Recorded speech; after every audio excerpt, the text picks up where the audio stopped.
Perché The Good Place è la serie TV che tutti i PM dovrebbero vedere. Abbiamo i fascicoli del nuovo gruppo e il grande capo pensa che tu debba spiccare il volo. Sarò io stesso che potrò progettarlo? Il tuo apprendistato ora è finito. Sei pronto? Oh, Dave, mi impegnerò al massimo. Il mio progetto sarà assolutamente perfetto. Piano, novellino. A partire da ora riferirai all'ufficio principale. È la tua Il occasione. progetto è ambizioso. Costruire nell'aldilà il distretto The Good Place, per chi in vita si è sempre comportato in maniera eticamente e moralmente corretta. Parte da queste premesse The Good Place, la serie TV trasmessa per la prima volta nel 2016 per 4 stagioni. Lavori al tuo primo progetto da solo, è vero? Come sta avvenendo? Hai mai la sensazione che potremmo fare tutto in modo diverso? Insomma, è sempre uguale. Ci danno i nomi, creiamo il progetto, loro arrivano e passiamo a quello successivo. Non possiamo mai essere lì, vedere quanto sia divertente. Sì, può darsi, ma è meglio non smuovere le acque. Cerca solo di fare un lavoro buono. C'è la vaniglia! L'antimateria è buona così, non si aromatizza. Lavoro buono.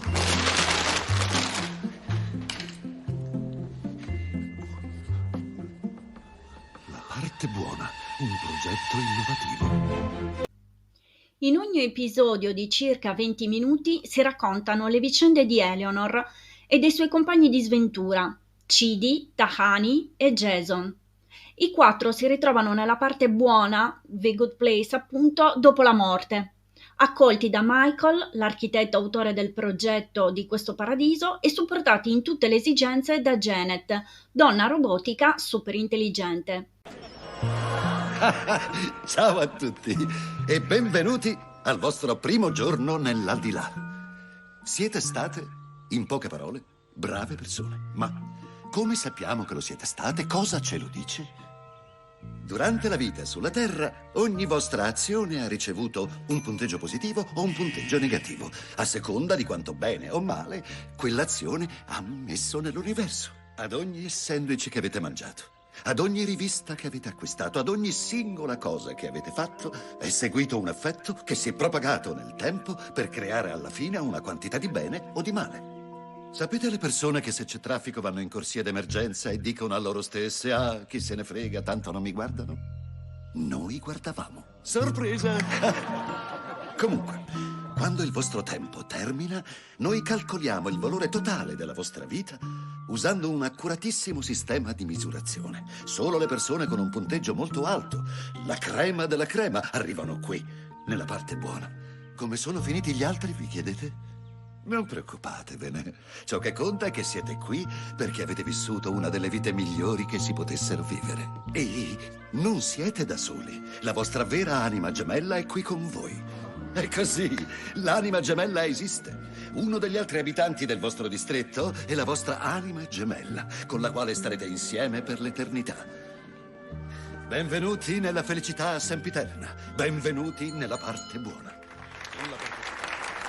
Grazie, grazie. Voi tutti sapete che sono l'architetto di questo distretto, ma quello che non sapete è che... non potrei dirvelo questo. Ma sì, lo dico. Questo in realtà è il primo distretto che ho progettato tutto da solo. Ho fatto l'apprendista per oltre 200 anni e ora il mio capo ha finalmente deciso di affidarmi un progetto personale. Sì. Sarebbe tutto perfetto se non fosse che Eleanor si accorge di essere finita nella parte buona per sbaglio. Tu, Eleanor Shellstrop, sei defunta. Forte. Eleanor, sono la tua anima gemella. Hanno fatto un errore madornale. Non avrebbero dovuto mandarmi qui. Come, prego? Queste persone saranno state buone, forse, ma di quanto saranno state migliori di me? Eleanor, questo succede solamente per colpa tua. Dammi una chance, fammi guadagnare il mio posto qui. Fammi essere la tua cave da laboratorio. La mia anima è nelle tue mani, anima gemella. Io davvero non so cosa fare. Questo è un gran pasticcio, moralmente parlando. Questo è un putrido e disgustoso bugliolo di liquame etico. Ok. Eleanor nella vita terrena non è stata un modello di umanità e per poter rimanere di diritto nella parte buona dovrà diventare una brava persona, studiando i principi enunciati nel corso dei secoli da pensatori illuminati. Per questo chiede aiuto a Cidi, la sua anima gemella, che in vita è stato un professore di etica e filosofia. Nel primo episodio della prima serie, Eleanor chiede quindi a Cidi di insegnarle come essere una brava persona. Questo destabilizza Cidi.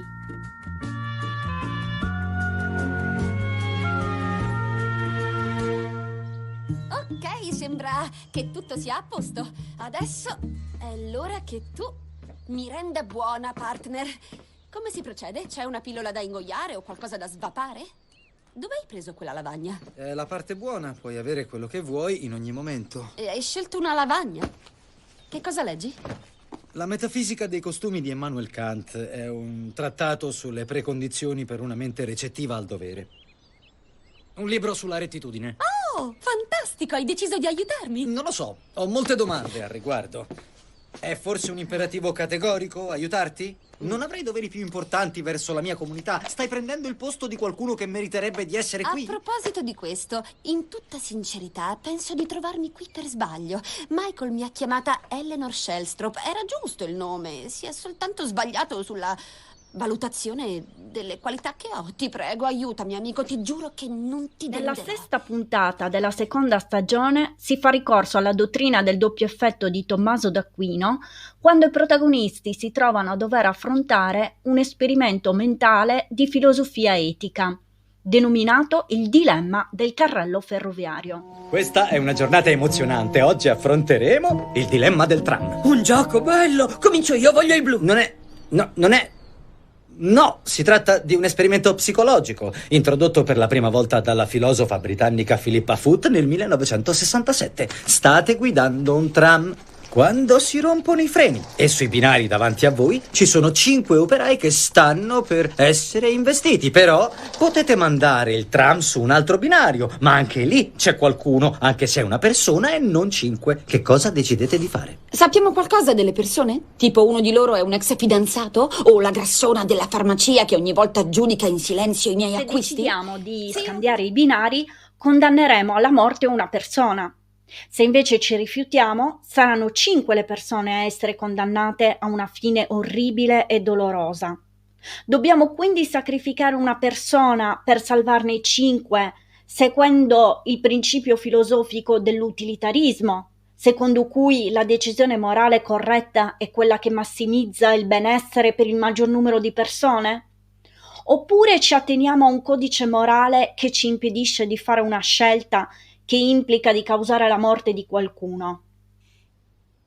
Ne salvo anch'io 5. Bene, ma sapete, ci sono molte altre varianti. Non so, conoscere una delle persone influenzerebbe la scelta? Oppure se non foste l'autista ma solamente un passante? Oppure ancora, cambiamo situazione e diciamo che siete medici e potete salvare 5 pazienti, ma dovete uccidere una singola persona sana e usare i suoi organi. Ma non è la stessa cosa. Perché no? Devi scegliere se uccidere o no una persona per salvarne Questa 5, branca giusto? molto particolare dell'etica analitica è chiamata scherzosamente carrellologia ed è molto criticata da filosofi e psicologi, visto che si occupa di esperimenti mentali messi a punto per indagare sulla capacità di prendere decisioni in condizioni estreme e immaginarie, quindi non realistiche. In realtà la diffusione sempre più persistente dell'intelligenza artificiale e di macchine intelligenti rende di grande attualità questo tipo di analisi etica. Per fare un esempio, sappiamo che le auto a guida autonoma potrebbero dover affrontare la scelta di causare un piccolo incidente per prevenirne uno più grande. Ecco quindi che l'etica e la tecnologia, la filosofia e la scienza dovranno collaborare per indirizzare la programmazione di queste macchine verso scelte etiche. A questo proposito vi consiglio la visione di un TED molto interessante I TED, sappiamo, sono una serie di conferenze tenute e tradotte in varie lingue della durata di circa 15-20 minuti, e la cui missione è riassunta nella formula idee che vale la pena di diffondere.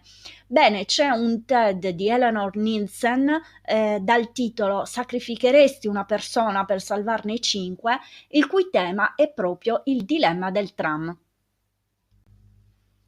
Nel corso delle varie serie ci sarà un momento in cui Chidi inizierà a insegnare etica anche a Michael. Ai tuoi progressi. Nell'ultimo compito a casa avevo chiesto di esaminare l'etica dei miserabili, in cui un uomo decide di rubare del pane per sfamare la famiglia. Ok, leggeresti il primo paragrafo? Sì. Qui? È una storia di gente orrenda e devono andare tutti nella parte cattiva. Il ladro è cattivo, il poliziotto che lo insegue è cattivo, tutte le prostitute frignone sono cattive. E poi sono tutti francesi, quindi finiscono nella parte cattiva, è ovvio. Ti sei accorto che sei finito fuori tema? Cidi, io esisto da un sacco di tempo. Anzi, da sempre. E so molto bene che se tu rubi del pane sono 17 punti in negativo minimo. 20 se è una baguette, perché quello ti rende più francese. Ok, certo. Non solo, ci sarà un momento in cui Chidi diventerà l'insegnante di tutto il gruppo. Michael, tu che ne pensi di scrivere un musical rap su Kierkegaard? Credo che sia una pessima idea. Che ottimo questa conversazione. È per te. Ho molta fiducia in te, piccolo nerd. Se riesci a insegnare l'etica a me e a Jason, la puoi insegnare al mondo intero. Grazie. Ma resta il tuo no al musical rap. Se credi Sono veramente... Kierkegaard e penso all'impensabile. Non c'è unità sistemica, esiste solo l'etica. No. No, vero? Il percorso di Eleanor non sarà sempre in discesa e dovrà smarcarsi da quel deserto morale nel quale è cresciuta. Al termine della seconda serie, scoraggiata, è sul punto di mollare tutto, visto che i suoi 6 mesi di impegno per diventare una brava persona l'hanno lasciata tristemente insoddisfatta. Le sue aspettative prevedevano di ricevere un qualche tipo di ricompensa cosmica per il suo impegno, in modo che ne sarebbe valsa la pena. Michael identifica la sua mentalità come un'aspettativa di deserto morale. Desert in filosofia è la condizione di essere meritevoli di qualcosa. Cioè, se sei una brava persona, ti meriti qualcosa in cambio. Quindi, se non puoi contare sul deserto morale, perché anche solo cercare di essere una brava persona? Quanto ti devo? La vera domanda, Eleanor, è cosa ci dobbiamo a vicenda? Che cosa ci dobbiamo a vicenda? Questa è la domanda che Tim Skellon si è fatto anni fa e alla quale adesso io tenterò. La risposta arriva ancora una volta dalla filosofia, in particolare dal libro del filosofo americano Tim Skellon, dal titolo What We Owe to Each Other. Si tratta di una delle opere di filosofia morale più importanti apparse negli ultimi decenni per l'originalità della proposta complessiva. Esso tratta i principali concetti del contrattualismo morale. È possibile descrivere il contrattualismo morale come la capacità di identificare priorità e ragioni morali nell'azione deliberativa. Queste capacità ci richiedono di tenere conto degli interessi degli altri nei nostri giudizi morali. Perché farlo allora? Perché essere corretti ogni giorno? Io dico che scegliamo la bontà in considerazione del prossimo. In altre parole, noi sappiamo che non siamo soli. Il percorso Grazie. di Eleanor procederà per il meglio, tanto da diventare lei stessa ispirazione per Chidi, quando a un certo punto è tormentato dal dilemma se mentire per salvarsi oppure tener fede alla propria morale. Ascoltaci, se non te la senti di mentire per i tuoi principi morali, io ti capisco. E nessuno ce l'avrà con te. Davvero? No, figlio di puttana, mento solo per farti stare meglio. Vedi, a volte mentire fa bene. Oh, ho detto figlio di puttana. Oh, la volgarità, quanto mi mancava. Eleanor, la nostra intenzione adesso è comparire davanti a un giudice il quale dovrà giudicarci tutti. E se ora mentendo perdessi 12 punti e poi davanti al giudice fossi 12 punti sotto, o se il giudice non considerasse il caso affatto perché abbiamo mentito per arrivare lì, Kant diceva che è sempre sbagliato mentire e io voglio seguire la sua non massima. puoi farlo neanche con i demoni, quelli ci tortureranno, siamo tra i nemici I adesso. principi non sono principi se puoi decidere tu ogni volta a quali ispirarti. Non mentirò sulla mia identità, mai. Nell'episodio 11 della seconda serie, Eleanor cita il particolarismo morale di Jonathan Dempsey, secondo il quale non esistono regole fisse che funzionano in ogni situazione. Libro e ascoltami. E se invece mentire fosse etico in questa situazione? E se invece certe azioni non fossero in assoluto buone o cattive? Lo dice anche Jonathan Dempsey. Jonathan Dempsey, stai parlando di particolarismo morale, non lo abbiamo neanche studiato. Lo hai studiato da sola. Solo perché sono una figa eccezionale non posso studiare filosofia. Senti, il particolarismo morale dice che non esistono regole fisse che funzionino in ogni D'altro situazione. canto, il desiderio di voler essere brave persone può sfociare in derive utilitariste estremiste, come la cosiddetta pompa della gioia. Nell'episodio 8 della terza serie, Michael e Janet incontrano Doug, convinti che sia lui l'uomo da imitare in modo da guadagnare più punti per poter andare nella parte buona. La realtà è che essere una pompa della felicità potrebbe creare più danni alla società piuttosto che benefici. Se si contribuisce al bene superiore rimanendo comunque felici e a proprio agio, allora le altre persone riconosceranno che la carità e il servizio possono arricchire anche le loro vite. Se invece ci si spinge solo al limite del proprio punto di rottura, le proprie azioni potrebbero essere controproducenti e addirittura dannose per se stessi.